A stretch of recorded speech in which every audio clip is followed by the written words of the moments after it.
दुख का सबसे बड़ा कारण एक आदमी ने अपने जीवन भर पाई पाई इकट्ठा करके एक बंगले की तरह आलीशान घर बनाया। इस घर पर उस आदमी को बहुत ज़्यादा मोह था। वह घर की जी जान से देखभाल करता था। छोटी मोटी प्रॉब्लम आए तो उसे तुरंत दुरुस्त करता था। कई बार लोगों ने उससे उस घर को बेचने की सलाह दी थी। बहुत लोगों ने उससे बहुत अच्छी कीमत पर उस घर को मांगा भी था। उसका खुद का बेटा भी अच्छी कीमत मिलने से उस घर को बेचने के लिए तैयार था, लेकिन वो आदमी कभी भी उस घर को छोड़ने के लिए तैयार नहीं था। उससे जीवन में किसी भी और वस्तु से ज़्यादा इस घर पर गर्व था, अभिमान था। एक दिन वो आदमी बाजार गया हुआ था।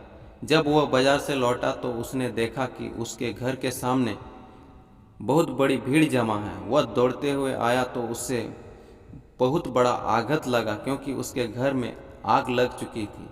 अपने सबसे प्यारे घर को ऐसे आग में जलते हुए देखकर वह अधमरासा हो गया। उससे समझ में नहीं आ रहा था कि वह क्या करे। उसने निर्णय लिया कि अगर उसका घर नहीं रहेगा तो वह भी नहीं रहेगा। वह भी उसी जलते हुए घर में अपनी जान दे देगा। अपने दुख में जब वो आदमी जलते हुए घर में जाकर अपनी जान देने गया, तब वहाँ तमाशा देख रहे लोगों में से एक ने उसे रोक लिया और उससे कहा कि क्यों बेवजह अपनी जान देना चाहते हो, क्योंकि अब ये घर तुम्हारा नहीं है।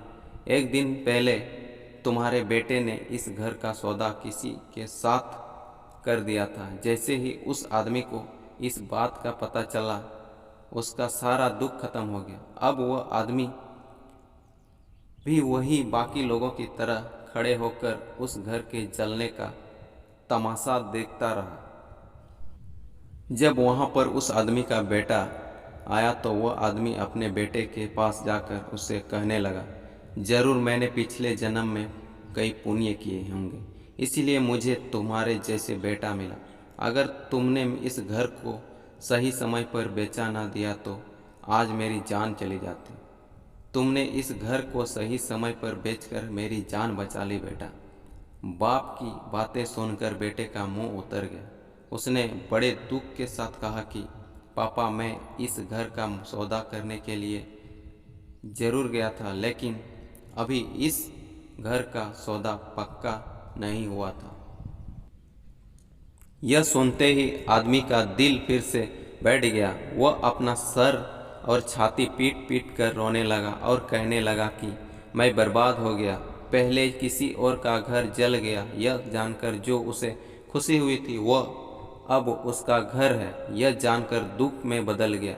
दोस्तों, इस कहानी से हम बहुत अच्छी तरह से समझ सकते हैं कि दुख का कारण किसी भी चीज़ को अपना मानना होता है। जब कोई चीज़ अपना ही है और वह हमें छोड़कर जाती है तो बहुत दुख होता है, लेकिन अगर वह चीज़ किसी और की है और उसके साथ कुछ भी हो जाए तो हमें दुख नहीं होता। श्रीमद् भगवद गीता में भी यही लिखा है कि किसी भी वस्तु को अपना मानना ही दुख का सबसे बड़ा कारण है। इसीलिए किसी भी वस्तु के साथ ज़्यादा लगाव या मोह नहीं बांधना चाहिए। अगर हम ऐसा कर सके तो हमें जीवन में दुख भी नहीं होगा। कहानी कैसी लगी हमें कमेंट करके बताइएगा। अच्छी लगे हो तो एक लाइक कर देना। धन्यवाद।